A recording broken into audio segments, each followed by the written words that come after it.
Hello everyone, how's it going? It's Ben. Welcome aboard the Bonny Rackham for episode 5. We have just got a fantastic episode coming up. I can't wait to get into this one. Doing things a little bit different. I'm holding the mic today. When I put it to the side, I'm kind of really restricted on my movement and I can't I got a bob and weave now, you know. There's a lot going on. There's a lot going on in these episodes now. I need to be able to move and gesture and not worry that my mic's not picking up what I'm saying. Right, let's get into this one and get started with naming it. First item. Okay, so yes, the title for this one, I'm just going to give you the title. It's called Dance the Dance, and we'll learn why as we go through it. I'd rather just go through it and start the rundown because it kind of all makes sense as we go along bit by bit, because it kind of covers the whole episode. Like, it's kind of perfect, this one. Let's just get straight into the breakdown now. Next item.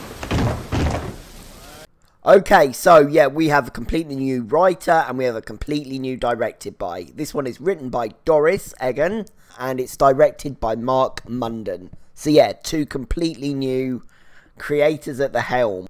Okay, so we open with a fantastic sweeping shot of the walrus. Finally, we are back on the high seas and it's just great to be back just on the water. So Flint is looking pensive out to sea. We see Billy approaches. He tells him their location and Flint asks straight up, "You don't trust me, do you?" He approaches Billy, you know, looking a bit menacing. He says the battle will begin shortly. We have the chance for a few minutes honesty first. Billy questions the word honesty. It says men died careening the ship faster than was safe. And he says men will die today attacking that ship not knowing it's all based on a lie. Billy says they're putting a lot of faith in this hunt just based off Silver's word and off his memory. And he says, how can you pretend you have no doubts about any of this? And Flint just simply says, years of practice. Yeah, we're really going to get some great insight into Flint this episode. So Flint then talks about overthinking his opponent, and the first time we really see that he knows what he's talking about when it comes to battle and estimating an opponent's tactic. But yeah, he basically goes sort of a long way around it, but he's basically saying it's an educated guess at the end of the day. There could be a number of outcomes, so I just pick one and I just go for it. And he says, this crew needs certainty and I need their support to achieve an end, which is in all our best interests. So we dance the dance. Never was there a Caesar that couldn't sing the tune. And yeah, this is where dance the dance idea, theme first comes up, and it will appear throughout this, you know, this whole episode. It's kind of a thing for the show as well, really, if you really think about it. Yeah, so Flint's laying it all out to Billy, basically saying, yes, I bullshit a bit sometimes. All good leaders have to. I have to work it out as I go along every so often. I have to work the crew a bit, but I never show that to the crew. They need certainties. To them, I'm their Caesar, their king, you know, is essentially, we're going back to that again. What happens, happens, and then it's either celebrations or I do damage control until it's time to dance a new dance, and we go again. You know, that's basically what he's saying. Just a great bit of Flint insight and dialogue. Billy asks about Mrs. Barlow. Flint smiles, and he mocks the old wives' tales a little bit about her, and then he says the tales are more fun than the fact your captain shares his home with a nice Puritan woman who shares his love of books. Whether Billy is aware or not, but Flint is right away, straight after telling him about it and letting him in on this, he's dancing a dance with him.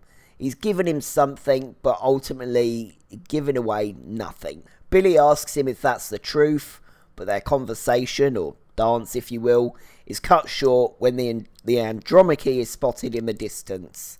Flint gives Billy a little wink, knows what he's doing, and he wanders off. And yeah, poor Billy looks even more conflicted than he did before.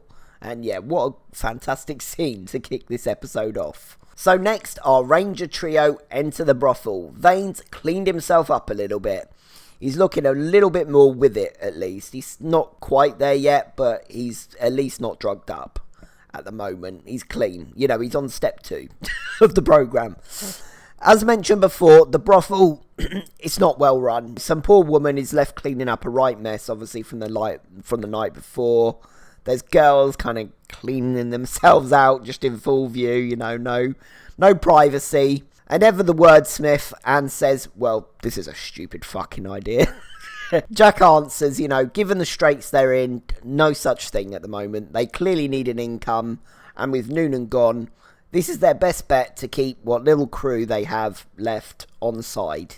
Jack approaches Miss Mapleton. You know, she has a funny little moment before she goes over to him with one of the girls. This poor woman's complaining that, you know, more fingers were used in a certain orifice than was agreed. And ever the sympathetic here for her girl's woes. She says, next time, just charge them by the digit. Yeah, thank you, Miss Mapleton. Very, very helpful. Jack gives her some paperwork. Obviously, it's absolute crap. It's bullshit. That Noonan's signed the brothel over to them. And Jack Rackham, yeah, he does his thing. He goes into this long-winded story, using lots of words and gesturing. And yeah, Miss Mapleton's not convinced. You know, she lays the whole thing back out to him, what he's just said. You expect me to believe that, you know, and all this. And Jack just goes, yes, simply when she's finished. And there's a beat, and she says, I want a raise. Yeah, great little character, Miss Mapleton. I do like her. She's awful, but she is an enjoyable character. She knows the game and how to dance the dance in that respect. She made 3% before, and Jack offers her 40. Just shocking negotiations from Jack there. He doesn't try a little bit higher first. No, just straight to 40. Jack doesn't get an invite to this dance that I keep talking about. He's just, yeah, not today. Money, not his strong point, and yeah, not where his strength lies. We will see that again and throughout. But they're in business because that is where his strong point lies, and because of his smarts. Vane and Anne are like, yeah, whatever. When he tells them they now own the brothel, he says, let's hope no one notices. So they have a little bit of something now to hold on to money-wise. So we're at Eleanor's now, and yeah, she's a bit frantic. She's worried about Scott. Says he must have left with Bryson. You know, she's just trying to work it all out, what it all means. The lookout, you know, he's there with her. He's nursing a sore head, but he can give her no further info than what happened. So she says she's going to see her father and see what's what. As she enters her office, we see a passed out Randall. You know, he's still obviously not in the best health from the previous episode, and he's handcuffed to Silver. John says Flint is stashed in there for his own safety, or Flint's own interest in the schedule, obviously, that's in his head, as we know. Eleanor unchains Randall, and Silver thinks he's got a bit of trust, but she just reattaches him to the chair. Silver questions her attitude towards him, says she seems to harbour quite a bit of anger. It seems she's mostly angry about the Max aspect and his part in all that, and she just flat out doesn't trust him at this point. One of her guys comes in and tells her she should come outside right away. Oh, this man. This terrible man. I cannot stand this man. Anyway, right, let's get into it. So she stands on her balcony and her father is talking to a crowd. You know, he tells them basically what's going on, that the Navy attempted to place him under arrest. His family heard of it and ordered Mr. Bryson to liquidate their holdings. There's groans and panic and, you know, what about our goods type of concerns. He says, to those owed credit or goods, I leave it to my daughter to see you made whole as best we can. He's just absolutely just shit on Eleanor. He's just dumped it all on her. I'm not sure if he's aware she invested all their money in Flint's campaign and she's completely broke at this point. But even so, even if he does think she has got a bit of money in the reserves, it's still just a trash move. Okay, so we are back on the Walrus and they are pursuing the Andromache. Lots of great ship lingo and crew running around and, you know, lots of action. Our first really proper look at kind of how a ship works and how it's all running this sort of time. The basic kind of quick gist is they're struggling to get close enough to the Andromache to be able to catch up. Once again, the group recommends a safer option to kind of get this done. It's all a bit technical, but it's kind of the same situation from last episode. The group wants the safer option. It means maybe taking a bit more time and all yada yada. But Flint wants to take the riskier option with lesser odds, but quicker kind of time. Billy questions it and says the group makes a good point.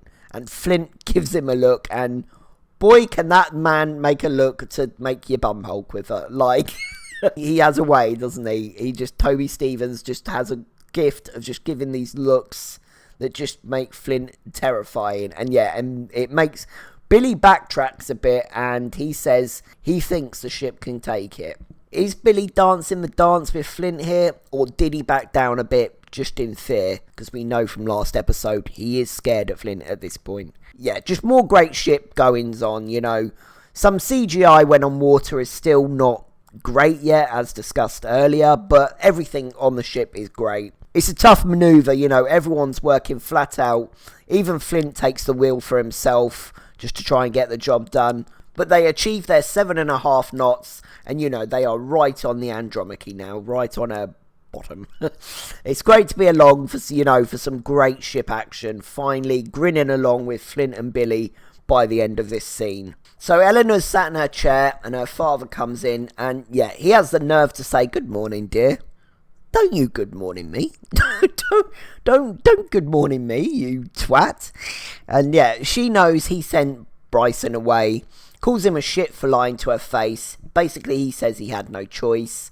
She fell for Flint's fantasy, that she thinks her authority in this place is hers to do with as she pleases.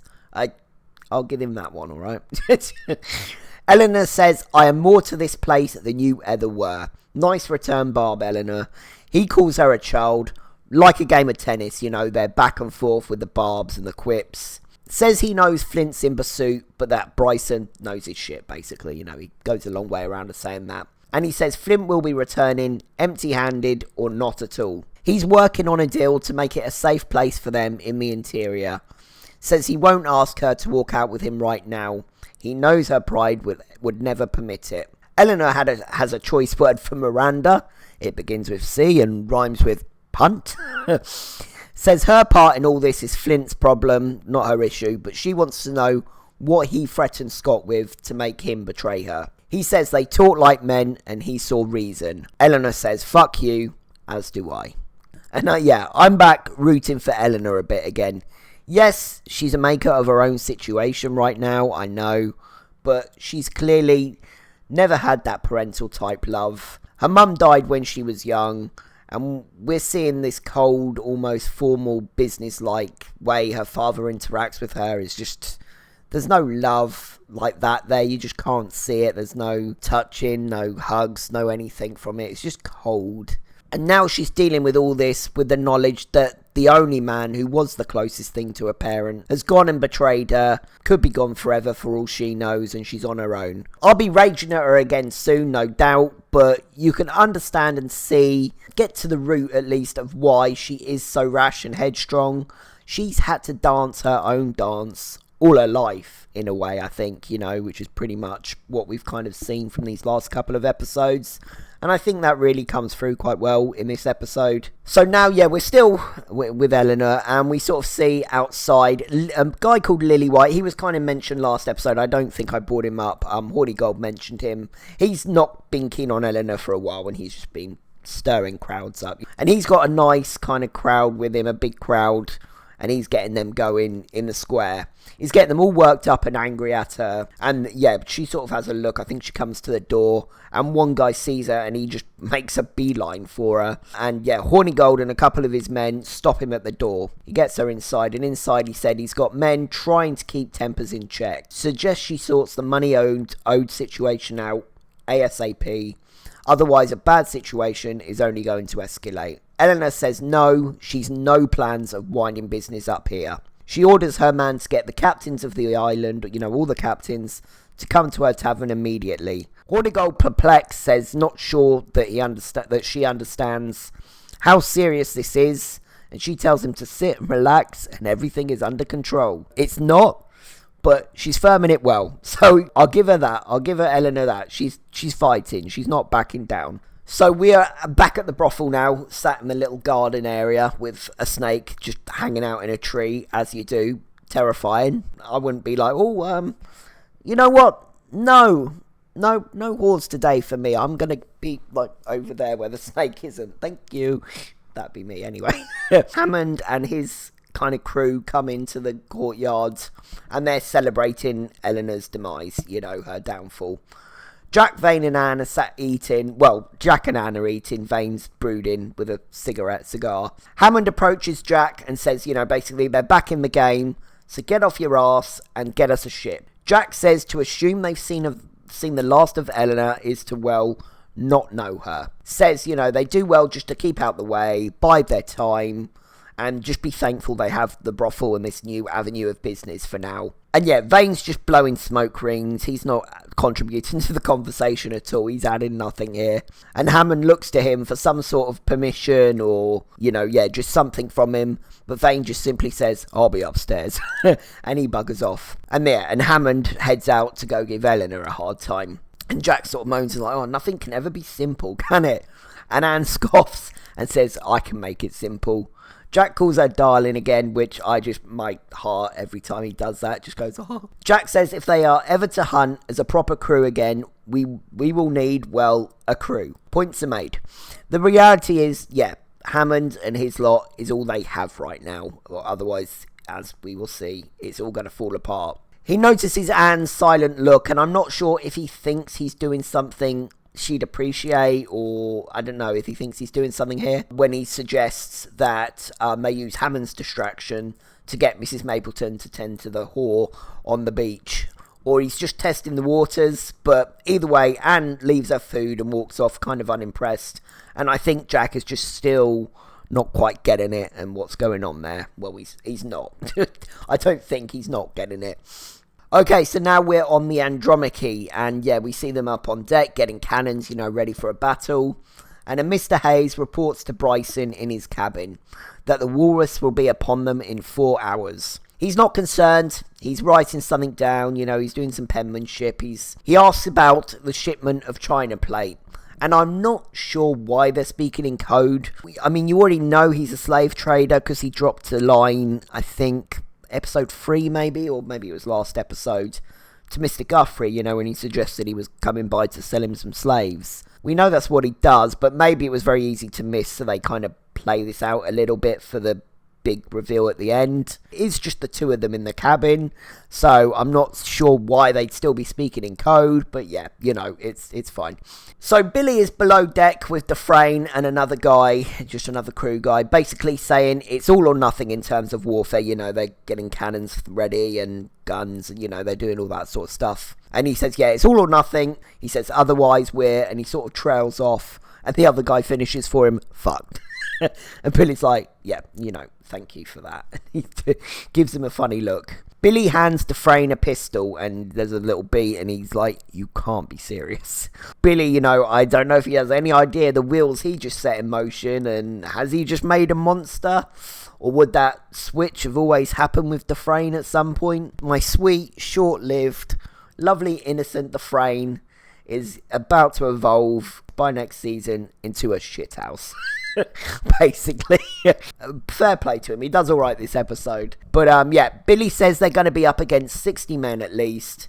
They need everyone. They need all hands. Okay, so now we are at range camp, Vane's camp. And Max, she's in her tent and she's chained now. I didn't notice chains last episode, so I don't know if this is Hammond's doing. He's just trying to bring her down more, humiliate her more, belittle her more, I'm assuming maybe that's what's happened.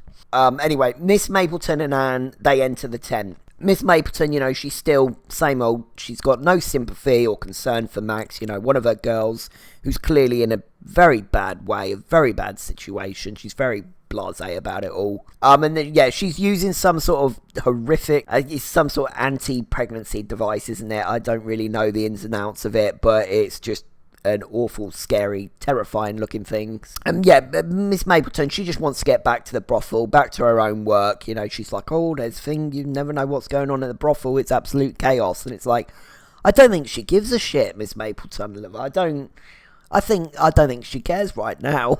She's just getting back and she's doing this procedure very roughly, and after Max cries out in pain a second time Anne just orders her out. She's like, get out.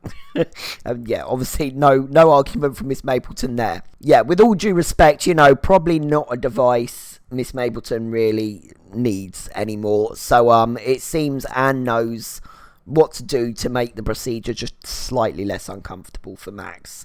And yeah, and Max is not sure how to take all this. She's kind of looking at Anne a bit wearily and, well, what's going on here? And Anne questions why didn't she leave? And yeah, she calls Eleanor a cunt. She never calls her by name, which I love. Max bravely replies, why do you care? This terrifying woman does, with all due respect, have a device stuck up her hoo-ha right now. So I give Max props. She's being brave.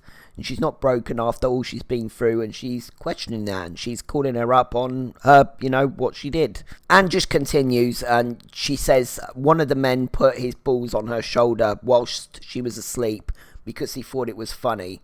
And then almost proudly she says, last time he put them anywhere. Yeah, and then a bit gentler, she looks Max in the eye and says, if you take it, they'll give it. Which is all well and good coming from a double sword wielding tough as shit and Bonny, but maybe not so much Max can do with that advice.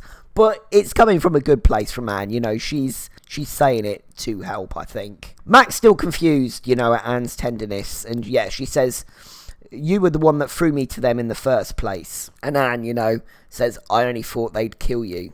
And with that, she leaves the tent. And yeah, just great little insight into Anne and how she's maybe had to kind of dance her own dance, on her own over the years.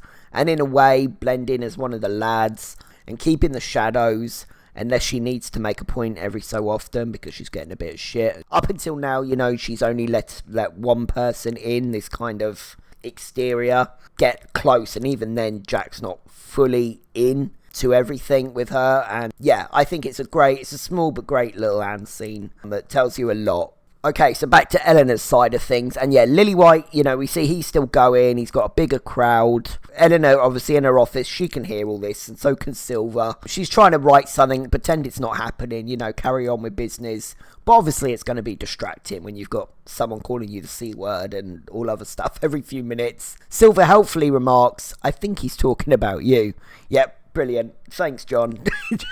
Silver says if she's pretending not to care for his peace of mind, there's no need.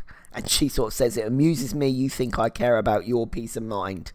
But we will see in a bit, she will. And she'll want his peace of mind on something. So, yeah, we'll pop back to that in a little while. She's about to begin the meeting when Hammond enters and a couple of his men. Eleanor's visually scared at first. She kind of balks a bit. But fair play to her. She bravely approaches him, She's got a face of fury. She obviously knows what's been going on with Max. She must know it's still happening. Her man orders him out, orders Hammond out. And Hammond says, if we're not welcome here, we can go spend more time with our friend on the beach. He knows what buttons he's pushing. And it kind of stops Eleanor in his tracks. She was doing the right thing. She was kind of walking away and ignoring him. Hornigold's men kind of shove him out. And yeah, it's the most emotion I've seen from Eleanor in relation to Max in this episode. This is the most emotion we'll kind of see, I think, from her about the whole situation that's passed. So, we are now on the Walrus, preparing for battle. Joshua puts in his teeth. They've got their war paint on. Everyone's getting hyped, getting ready, just doing a lot of prep. Yeah, Billy does his prep talk. Again, more great ship jargon and talking tactics, but I don't need to really go into it all on a deep dive. And yeah, Dufresne is just looking around, kind of like a lost lamb, bless him. A crew member called Mr. Beauclerk is introduced, and it's made clear he's going to be important for this plan to succeed. So they're able to get alongside to board. Everyone getting into their places, and yeah, Gates tells Billy he's a natural. Says when this is all over, he'll be lucky to still be back in a job. Really nice little moment from them there. We were going to get, was it the last one? I think maybe we get one next episode. Dufresne has a wobbly, another one. Billy gives him a bit of a pep talk, says everyone had their first time, he's overdue. Dufresne says, but I've never even shot a pistol. And Billy to that says, that's alright, half the time they don't even fire. That's kind of tying into the last little Vane scene in the last episode, and obviously we'll see a scene in this episode, how that all kind of fits. And yeah, Billy's still proving that his MVP last episode, was well earned. So back at the brothel, Vane is pensive upstairs, he's sat kind of just in his thoughts, in his feelings. Adele enters to clean him up a bit by order of Jack. Yeah, he's still pretty stoic and unresponsive and just not really in the zone, in the moment. Adele tries to break the ice a bit by reveling in Eleanor's predicament, her current situation. Vane finally speaks up. You hate her, I hate her, they all hate her. Look what good it's done us. He talks about power on the island a bit, about her power on the island, and says, truth is, none of us have the right to hate her for it. She's strong and we're weak. That's the reality of things here. He sits up a bit and, he gets a bit of his Vane swagger back. And he says, no one down there is strong enough to change anything. And Adele asks, not you? You're not strong enough? She's getting a bit closer. She's caressing that scar again. And he says, I don't know, but I think it's time I probably found out. But yeah, looks like we got a little shift in his thoughts, in his mind thoughts. And so yeah, excited to delve into that. So yeah, back now on the Walrus. And yeah, Dufresne, I think he's still holding hope he might get out of this. Says to Billy, what if Flint's wrong? Bryson might slip away and the fight wouldn't happen. And meanwhile we sort of see Flint and his preparation. He's focused. He's watching the Andromache in the what's the word I'm looking for? In the distance. That's the very basic word I was looking for. I think he really relishes in these kind of moments, doesn't he? This is where he's just at his peak when it comes to all this sort of stuff. We're feeling the pressure on his shoulders on this one. No matter what he's done, you just can't help but root for him in these situations, in these, when he's captaining and you're just absolutely on his side, I think, most of the time when he's on the seas. And yeah, the Walrus is now heading towards the Andromache's kind of centre as planned. Dufresne has another wobbly and Billy tells him nobody eats it their first time. Reassures him again, he's being a good leader, a good quartermaster.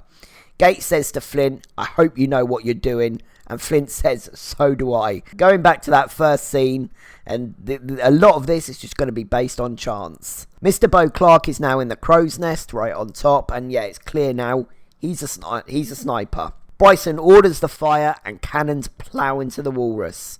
Men are left limbless. They're taking big casualties already. Bryson's men reload and another round sweeps the deck. After one failed attempt, the sniper finally sees his moment and he makes a shot, sniping the man at the helm, at the Andromache's helm, starting to turn the Andromache to the position they want her, so they're able to board. Bryson orders another man to take over and he's shot. Bryson knows he's been outmaneuvered by Flint, so he orders his crew to prepare for boarders. Fantastic tactics and action scene. This whole battle and build up is just great to watch. But yeah, we'll soon learn that Bryson's got his own little dance going on, we'll see that very soon. There's a tense moments of, just quiet waiting by the Walrus crew. They're sort of waiting under the side, I guess you call it. I don't know the technical term. Joji kisses his blade.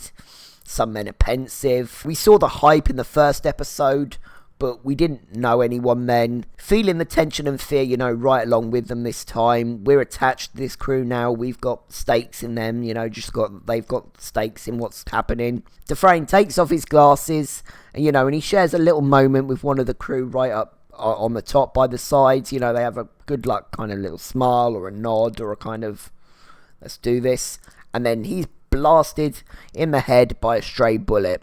And now we're just going to experience all this next piece of action through Dufresne's eyes and POV. So yeah, they get close enough to the ship and just chaos ensues. So much going on. Spoiler alert, this is the scene moment of the episode for me. Kind of all this past little bit and this bit now. Just fantastic, we're seeing it all through Dufresne's eyes. The distorted sounds, the slow-mos, the POVs. Just great directing. He freezes in the face of a pistol, but, some sort of survival animal instinct comes to Dufresne, and he goes vampire on this dude, biting into his jugular. It cuts to black, and we're still with his POV. Billy comes into focus, with a really good camera work where it's sort of blurry, and then we just see Billy. And he helps him up. The atmosphere's calm. They've clearly won this part of the fight, at least. Yeah, just fantastic scenes. Absolutely fantastic battle scenes.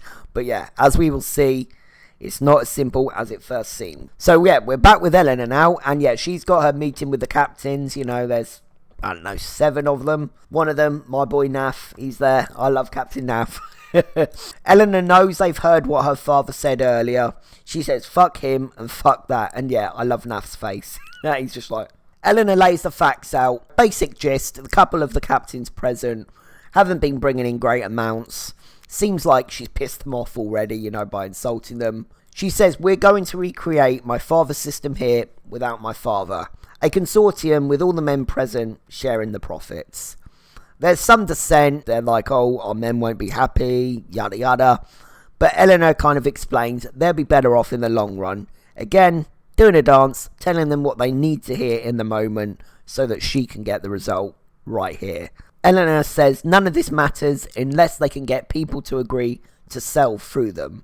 She says, directed at Hornigold now, they need a respected captain to stand up and bless it. She says, I think we all want the same things to make Nassau strong and stable. Hornigold agrees. Knew how he was going to play this from the go. He's in as long as she lifts the ban on Captain Vane. Hornigold schools her a bit. Says they all believe her to be a tyrant in a petticoat who rules by fear and at whim. And restoring Vane would help just calm all that a little bit. There's some to and fro. He asks her to prove that she can keep petty animosity separate from business. She's shown so far she's not very good at that. And yeah, he says she'll have his backing if she does. She says she won't do it. It's so tough for Eleanor to swallow her pride. Never an easy thing to do for anyone. She refuses, and he tells her she has until dark to come to her senses. Otherwise, she's on her own, and he's going to withdraw his men. Is Hornigold in contention for MVP for me? What's going on? Like, I think he's talking reason, and even though, yeah, it's all going to be in his kind of best interest to still keep things kind of going the way they are. You know, it's an easier life for him, essentially. He still maybe doesn't need to be doing all this, so yeah, he's in for a shout. So yes, they're all on the Andromache now, and yeah, it's made clear Bryson and whatever is left of his crew are secure below deck. And yeah, once they're below, they kind of work out things aren't quite what they seem. He had hardly any men on the kind of next floor, on the first deck, I guess you want to call it. And yeah, Flint says something's not right. De Groot enters and says someone's cut the rudder mechanisms, meaning they're stuck where they are. They can't move, they can't sail her. Flint panicked, you know, he realises all this he's been hoodwinked a little bit here. And he says to call back the vanguards. He's worked out, yeah, Bryson has himself a bit of a fort going on below decks. Yeah, and it's too late. A trio of the Woolworths crew are fired on from behind a nice secure wall. We see about 20-ish shot of Bryson and his men. They're all armed behind there. The quartermaster, I assume, says, perhaps it's time we sent them our terms. Right, yeah, so we cut to Bryson going to the hold, and yeah, if you hadn't already worked it out, or you've missed the earlier episode quick line about looking to do some slave business with Mr. Guthrie, then it's clear to see now, China plates is code for slaves. And Bryson looks at someone, we don't see who straight away, and says, I do apologise for this. Mr. Guthrie's orders were explicit. No matter what, I was to make sure you were on this ship. And we see it's Mr. Scott. He's chained up with the others, you know, looking a bit bruised. And yeah, the emotions that must be running through his head. Mr. Scott says this wasn't the deal. And Bryson says, you sided with his daughter against him. You forgot your duty. You must have known there'd be consequences. He said, we men of duty must often put our feelings aside as you're about to witness. And then Bryson just does some absolutely disgusting shithousery, you know, just awful.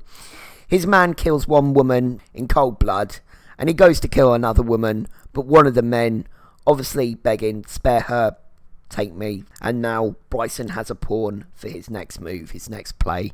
I don't need to deepen all that. You just, again, roll on next episode, because we've just got a couple of pieces of shit that just need dealing with, and we need them gone. Come on, episode 6, let's just get this guy gone. So now Eleanor is back in her office, you know, with Silver tied up, and you know, and he says, at the risk of overstepping my bounds, yeah, all right, John. He says she should agree to his Hornigold's terms, And we see, Eleanor is struggling what's going on because of Max. She's struggling to accept it and want to take the turns, which obviously makes sense. It seems small to us, and, I was kind of like, before this scene, I was like, come on, why won't you just say yes? But she explains it well. And I feel her love for Max more than I felt it, more than I felt it during episode 2, more than I felt it in the fallout from what happened in episode 3 last episode. I really feel that love in this kind of moment. John says she, meaning Max, chose it, and Eleanor says she's been repeating that to herself for over a week now and finds the words wanting. She sees letting Vane back into the fold as accepting what's happening to Max and as just allowing it to continue. She doesn't want to apologise for that sort of behaviour, and again, it's completely understandable.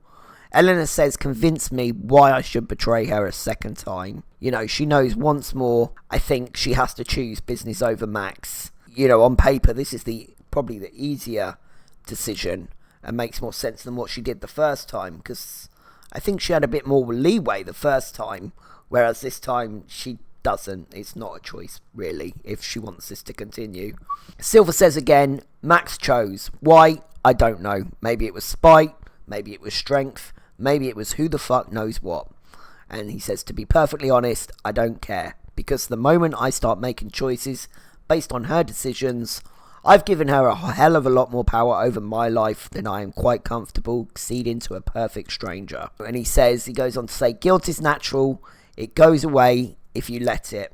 Losing your life work, that doesn't go away. Great early insight into Silver and how he makes decisions, at this point at least. Eleanor, she's at a loss what to do, and we'll obviously come back to that next episode, and I generally have forgotten what her next play is. A lot of these scenes I've seen them 2 or 3 times now, but they weren't always my focus, the Eleanor scenes. I didn't always deepen them as much as I'm trying to do now, so I'm actually generally excited because I cannot remember kind of what her next play is. But yeah, just absolutely, props to Hannah New during these scenes. I think this is like a really good Eleanor episode, I think, this one. Even though it's all great what's going on, with the ships and stuff, I think it's a really strong Eleanor episode.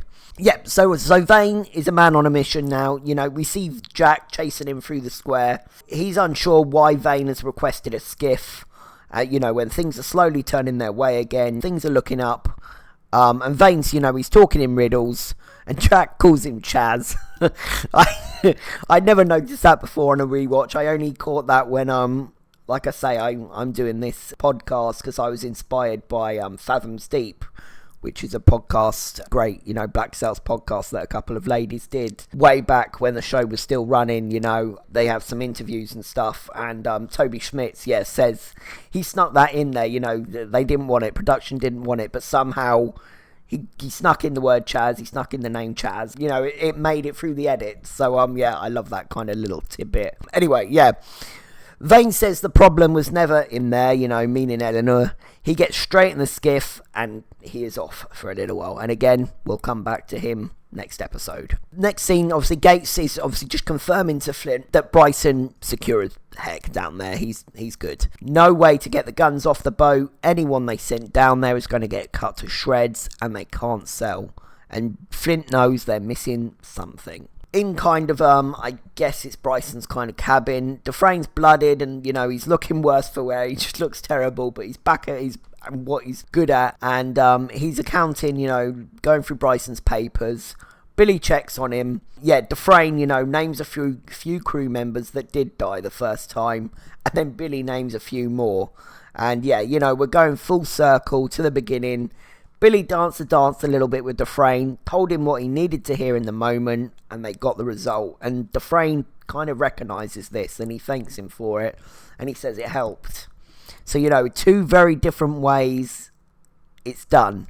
Billy did it, but he did it in a very different way than Flint kind of does it. Billy goes to leave, and then he spots a letter. It has Miranda Barlow's kind of name written on it. The plot thickens. Billy's about to open it, but someone calls to clear the hatch. He pockets the letter and goes to see what's going on. And yeah, like with Vane, we'll come back to that letter next episode. So yeah, this poor, forced kamikaze, suicidal slave. We don't see yet, that he's got a bomb, but Joshua translates for him. Bryson basically informing them he's secure with 20 of his men. He can wait, but they cannot, because before he departed, he sent a message to the captain of the Scarborough, obviously going way back to episode 1 and Flint's and Billy's kind of interaction with him. He was saying where they were heading, and he name-dropped Flint. Sales are called as being spotted, and seeking the distraction, this hostage does what he has to do to secure the woman's life below. He pleaded for, and he lights a fuse to the bomb he's holding. Billy spots it, takes a shot, no hesitation, save Flint's life. The bomb obviously still goes off, and there's just blood everywhere and all over Flint's face, and he is furious in this moment. He's been outplayed. Bryson has outdanced him, and we will find out next episode just how determined he is when he sets his mind on something. Yeah, it's a fantastic final shot to a really strong episode. Last item. Wow. Talk about a quality increase. The action, the dialogue, the stakes have just taken a nice level up. We saw them doing the knots on the ship. It's almost like, we've gone up a couple of knots in kind of the intensity and just the quality of show, I think. Yeah, like I kind of said a couple of times during the last episode, it can be a little bit of a slog getting maybe for episodes 2 to 4, I think. And I think maybe if people do drop the show, that is the most likely point they'd do it. Even though no one's listening to me when I tell them, family and friends, like, please watch this show. I'm like, but stick it to episode 5. Just grind through those first 4 episodes and just get to episode 5 and you'll be good. Moot point, because no one's buying it. I keep going back to it, but the phrase, Flint uses in that first scene with Billy, dancing the dance, it works so well as a theme for the episode for me, as well as a title. Flint basically, again, admitting to him, sometimes you've got to BS a bit, tell people what they need or want to hear in order to get a result. He does it straight away when Billy asks about Miranda, simplifies it all. Billy in turn, again, whether unknowingly or unknowingly, does it to settle Dufresne's nerves. Mr. Guthrie and Bryson, over the last couple of episodes, have done the dance with Eleanor, Scott and Flint. Eleanor has to do the dance with the captains a bit. Hornigold does with Eleanor. Silver ends up being the one to almost give Eleanor permission to do the thing she ultimately knows she has to do. Arguably, Vane realises he's been doing the dance with Eleanor for too long and knows it's time to switch it up. Even arguably Jack and Anne dancing a little bit around their issues. He can tell something about the Max situation is bothering her, but he's busy with business, and his lack of attention to that and to Anne's feelings will bite him in the butt in the next episode. And again, elsewhere, just amazing ship action. Love how, like Dufresne, we're just experiencing it all properly for the first time through his eyes. We saw it from the other crew's perspective in the first episode, but to flip it now with some attachments is well done. It's just a level up. Rating wise, we're on to the 8s with this one for sure for me. While I understand Eleanor's reservations and reasoning, I think we may be fluffed about with all that maybe a little bit too long. Her scenes in Nassau after such great action can sometimes slow an episode down for me. But yeah, I am super happy to give this one an 8.3 out of 10 rating. Just, an absolute quality raise for me. Okay, MVP. First real, really tough one. There's been usually a couple of contenders per episode, but I've normally been pretty confident on who I actually want. This one, as I'm recording, I'm still like, have I made the right decision? So don't at me if you hate my decision. Billy and Silver deserve a small doff of the cap, but aside from them, 4 very strong contenders for me. I think first I'm going to eliminate from the run is Flint. I love Master and Commander Captain Flint. It's amazing watching him work, like I've said. And he called the play so well. It was a big team effort all in all once it kind of all began. Again, that first scene giving us so much more about how he thinks and an insight into him. But ultimately, he was outwitted a bit by Bryson by the end and kind of fell right into his trap. And honestly, he's going to get so many more obvious, stronger shouts and wins during this run. So I'd rather give 3, who certainly won't get as many chances, deserve a stronger chance this time round. Eleanor, despite her father and father figure betraying her, She didn't roll over in surrender and defeat. Again, I've said it a couple of times now, she ultimately got herself into this mess, but she's now doing a good job manoeuvring her way out of. She takes Hornigold's humbling and the captain's rollicking. She firms the angry mob outside, and it's only when Hornigold makes his offer she dipped back down a little bit, and her pride and stubbornness frustrated me. But then when she explained it to Silver, and I was finally convinced, like I say, that she does feel bad about what went down with Max, and there was some love there once upon a time, then two characters I will lose any fondness and at least a bit of respect for by next season. Hornigold and Dufresne in the run. Hornigold helping Eleanor out. He's got men watching her, wasn't asked. He's talking sense to her, giving her a bit of a bollocking she sort of deserves. Makes a completely logical and reasonable request in order to accept her proposal. He's coming through a bit, but it is in his interest kind of more than anything. And Dufresne deserves a shout. Out of his comfort zone, completely scared, in the face of death, he pulls something primal from the reserves and does what he needs to do to survive in that moment. It's tough. It is actually a really tough one. But I think I'm going to go with Eleanor. Despite double betrayals, her father basically saying, may the odds be in your favour. Bye. Leaving the island, ready to lynch her. She's not ready to give up. Yes, finally, again, she's a maker of her own mess. But yeah, she's flammy again from the first episode. And I'm back to sort of rooting for her a little bit for now. So yeah, I'm going to give Eleanor her first MVP. So, don't know how you feel about that, but, it's happened. It's too late now. I've edited it. Right, best scene. Again, that first scene with Flint and Billy is great, and I'll pop back to that in a minute quickly. But the rundown to get the Andromache to turn, and Dufresne's POV of the build-up and the boarding, and kind of the mad scramble to survive. It's just all so well done, and obviously I've gone over it all. So yeah, that is going to take my kind of favourite scenes. Kind of a bunch of them, isn't it? But it's all just great. Fantastic stuff.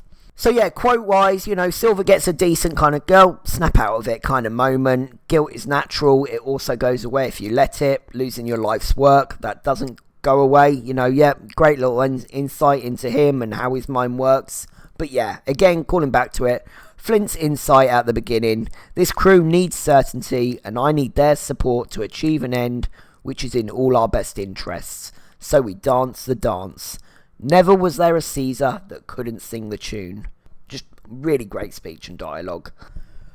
So yeah, that was episode 5, guys. Wow, what an episode. I really enjoyed that one. Yeah, I'm super hyped. You probably see it. Now it's amped up a bit.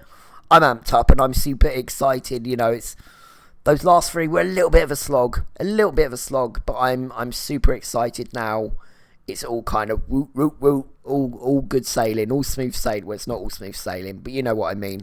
It's good quality stuff now. So yeah, on to episode 5, past the halfway point. So yeah, let's see what the rankings, the top kind of 5 episodes are so far. We'll have a little look at that. Yeah, so this episode leading the line pretty comfortably. And yeah, let's take a look at our MVPs and see how that's going. So yeah, it's all an even field, everyone's, a lot of our main players at least are kind of on one now. So yeah, we'll see how that goes with the next few episodes. I am going to sign off now. I'm going to stop talking, and I will catch you guys very soon for episode 6 rundown. Alright, take care, have a good week, and yeah, peace.